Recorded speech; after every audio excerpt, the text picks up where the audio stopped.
Good day, everyone. As you know, if you homestead or garden or farm, there's lots to do in the spring, and it can be overwhelming at times. We have several things going on at Serenity Garden. Let me show you. And it can be disheartening because things can look really fantastic and blooming, and then there are things that have to be overturned or cycled through. You have to change out your plants that you grow. So here we go. So let's share. I'm going to share the good, the bad, and the ugly. So here I overwintered this Anaheim chili plant, and it is doing fantastic. It is about 3 feet tall, and it's giving fruit already, and there's blooms and more peppers everywhere. So I'm happy about that. I don't have to start from scratch. And the other I think it's Shinseiki pepper is right there, and it survived as well. So this pepper doesn't look too hot. It's turned completely brown, although there's some green here. So let me see where. Oh, it may be alive. It may still be hanging in. I'll just have to cut off all the dead brown branches. And here's another one. So there's 2 over here. This one's a bell pepper. And so the brassicas are probably going to have to come out slowly, but I've just been harvesting the leaves and giving them to the chickens.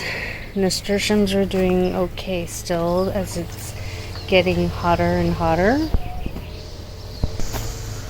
The hollyhocks are starting to bloom, and they're gaining height. And here are the heads. Sorry, my neighbor's mowing their lawn. And here is forage, and it's coming up everywhere. It's seeded itself. Back there, there's some. And if you know anything about borage, the flowers are edible, and the bees love them. It brings lots of pollinators. So this is what it looks like. And it's got 5 petals, and you just stick this in your salad or pop it in your mouth. It tastes like cucumbers. Yummy. It's slightly sweet. There are new ones there, just popping up. And over here I've moved my garden ring that used to have some little onion bulbs, and I put about, I think, 40 or 60 onion bulbs in here. However, a raccoon or something got in here and kind of mussed it all up, and a lot of the bulbs that were just starting off died. So it doesn't look like much here, but it was full of bulbs. So, nature's gonna have some way of ruining your plans, and you just gotta roll with it, or you gotta deal with it. So I bought some shallots. I'm gonna throw in here in the spaces and hope that it grows as big as the last onion bed. Over here we have Tatsoi and all kinds of greens that are going to seed, and I pulled up a few branches of other brassica plants and fed it to the chickens, and just threw it in their run, and they'll just have at it. And then I'll collect these seeds for next year, and they'll be acclimated to this climate here a little bit. I mean, it's only 1 year, but the more you grow something and you harvest the seeds from your local area and you regrow it, every year it gets hardier and hardier to your climate. Same thing. A lot of things are going to seed here, so same thing, I'm going to collect the seeds, and in the places where there were not so great plants, I pulled up the plant and threw it into the chicken run, and the chickens can just eat all the greens or kick it around. And we'll be adding some new seeds, sowing some new seeds in these beds in the bare spots. So that will be intercropping. So I'll sow new seeds in there, and then as I collect these seeds, then I'll pull up the rest of the plant, feed it to the chickens, and start with the spring summer crops. Over here I had over last summer the spicy basil and other herbs and green onions growing in here, and the Genovese basil in this fire ring. And then towards late fall I threw in some nasturtium seeds, and it's grown all winter long. Now as it's getting hotter, it doesn't like too much heat. It can tolerate some heat, and so it's kind of, some days it looks really good and other days it's starting to fade, and especially we had a heat spell again for about a week. So, and what I'm going to do is pull up the fire ring that's down here, and I'm going to move it elsewhere to plant a new herb garden, because that's what I really love. I love harvesting herbs, and I love the smell of herbs and stuff. And I've been going around to the plant, and on the underside, when you get a mature nasturtium plant, you will be able to find the seeds. And I'm trying to locate some for you. Give me a moment. So here's a beautiful orange bloom, and it's blooming kind of everywhere. And so if you look in the along the plant, you'll see like clusters of 2 or 1 or so, and or 3, and these are the seeds. And on Gardening Australia, they take these and they pickle it, and they call it nasturtium capers. So I thought that was really unique.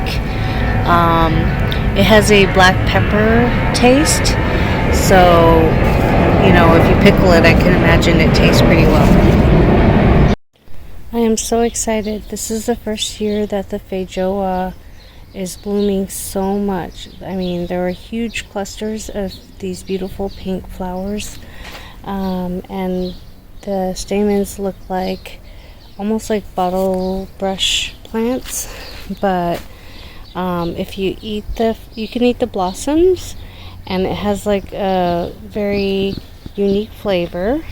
Here's another cluster, and it's just blooming everywhere, and I'm hoping to get a lot of fruit this year.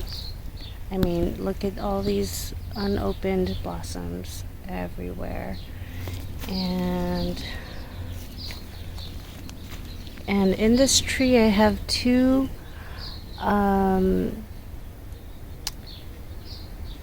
praying mantis eggs, and I believe they hatch around April or May.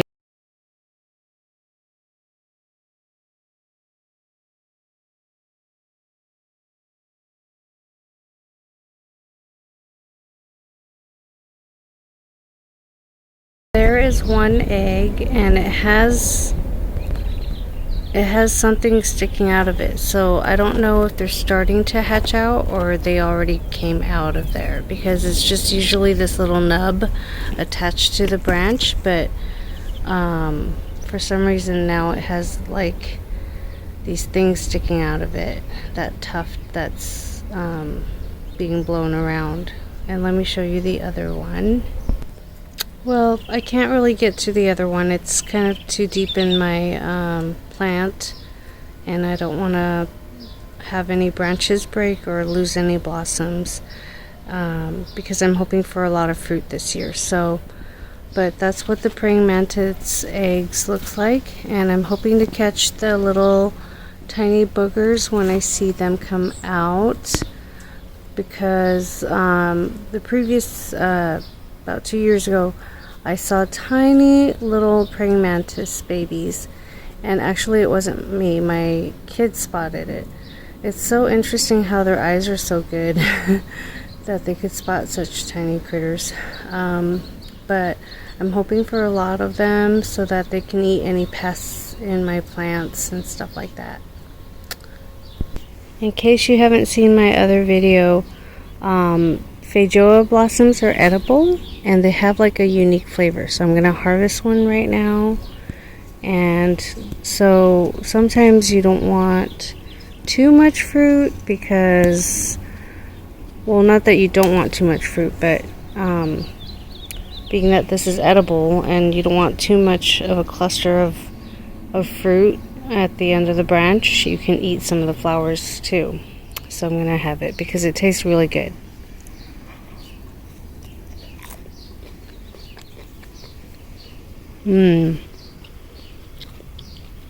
It's kind of sweet and refreshing, light,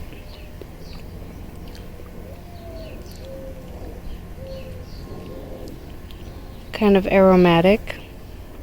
Yeah, you got to try it.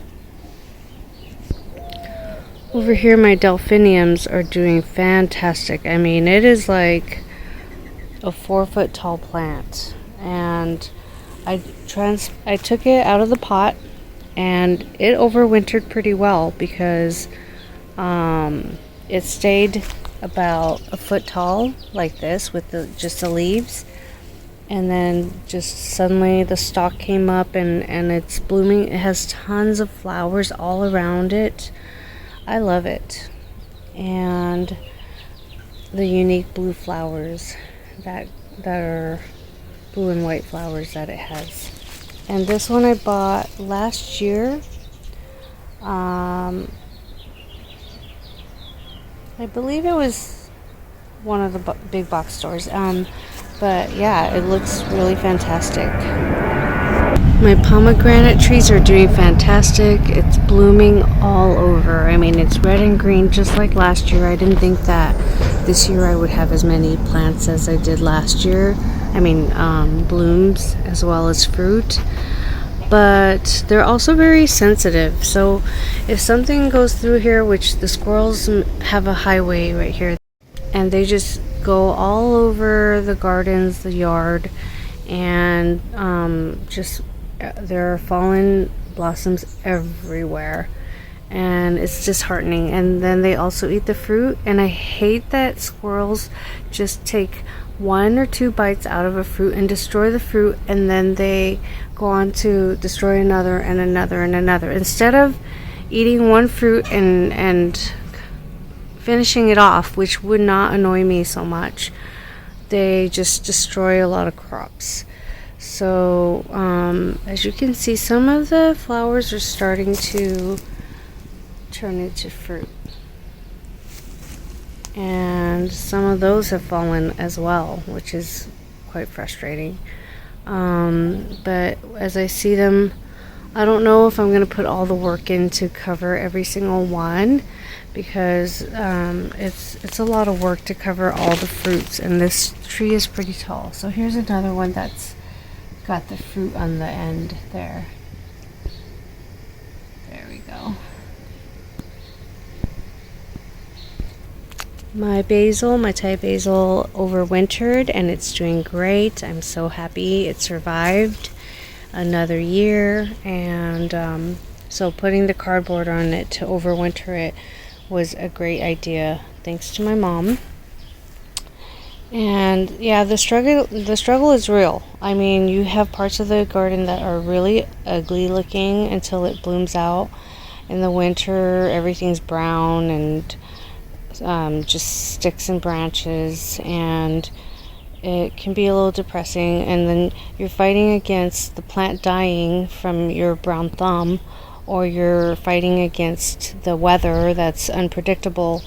And then the worst part is fighting against wildlife that are, taking advantage of things and destroying plants and things that you work so hard to keep alive and growing. And you can't even harvest the fruit from which you get them from. So it's really frustrating, and it's a lot of work.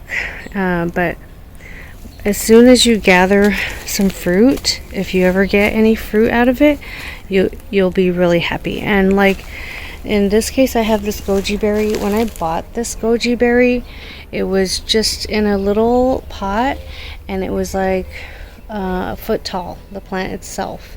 And I can't believe it. It is grown, and it's like 7 feet tall.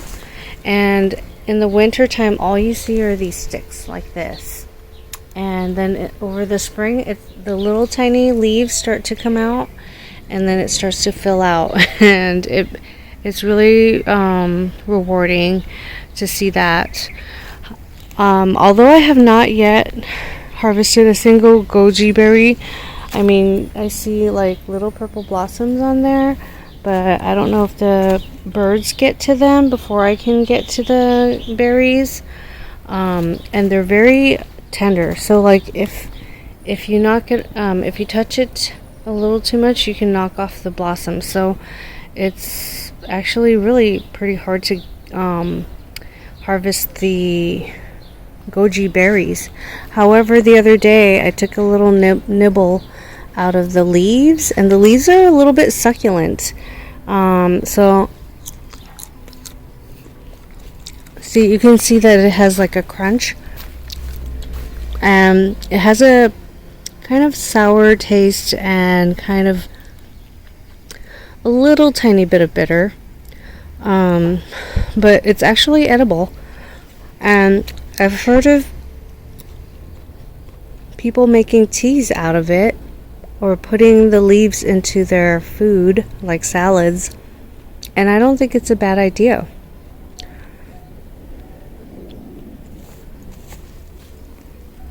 If you can't harvest the fruit, sometimes you can harvest the leaves or other parts of the plant for your enjoyment. And I heard that it has a lot of medicinal qualities. See my video on goji berries in a previous video, and you'll see that I list all the benefits of them. My rosemary is doing fantastic. I planted it at the edge of the garden so that I don't have to water it too much. It's in a... Hi everyone, so I brought out my box of seeds to see what I was going to sow. And what happened was the box was not on a stable platform, and it tilted over and all the seeds fell out. So I took the opportunity to organize my box. So I have like brassicas with brassicas, corn with corn, beans and peas and stuff together, flowers with flowers, sunflowers with on their own, tomatoes together, all of everything kind of categorized. And then I put on one side the cold hardy plants, and then on the other side the hot weather type plants, seeds, so that it's organized. And then I pulled out the older seeds so that I can plant those first. And here we go, we're gonna do all the seed planting, or as much as we can. So the main point is that you don't just grow flowers in a garden. You don't want to grow you're not going to just grow things in your garden just to eat. There's going to be things that are for looks, for beauty, for scents, for pollination, for drawing in pollinators. So yeah, I mean, having this plant here is not an issue. It's no worse than foxgloves or other things. Not everything is edible. So there we are. Have a great day. Hi everyone, there's a beautiful butterfly that's flying around my garden, and it's huge. It's yellow with a bluish colored tail. I'm trying to sneak up on it. Oh, there it goes. It's been fluttering around here. Oh no, it left. I scared it. It's been flying around for at least the last 10 minutes. I guess it really did love the larkspur, the delphinium, because it was hanging about the delphinium. Here I have some nasturtium. I love it. I have orange colored flowers in the garden. Some pink or yellow roses popping up, or hot pink. Roses, a baby pomegranate. Roses and roses. Blue flowers. Citrus blossoms everywhere. Brassica blossoms. Purple society garlic blooms. More brassica blooms. A mum that will bloom by fall. Orange nasturtiums. Clusters and clusters of feijoa blooms that will become fruit, hopefully.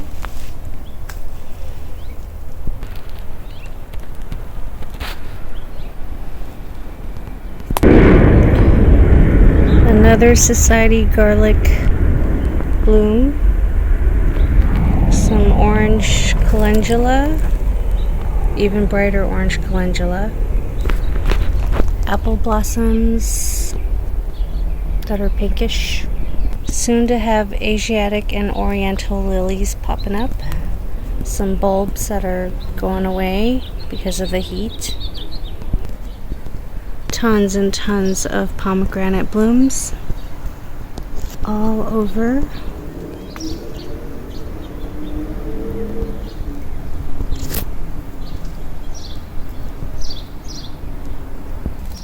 Hibiscus blooms. I have a red one and a pink one. Lots of canna lilies that are going to bloom that are red. I have a yellow canna lily as well. Some purplish blue borage all over the place that keeps reseeding itself year after year. Some red canna again everywhere. Some reddish mauve hollyhocks, pink hollyhocks,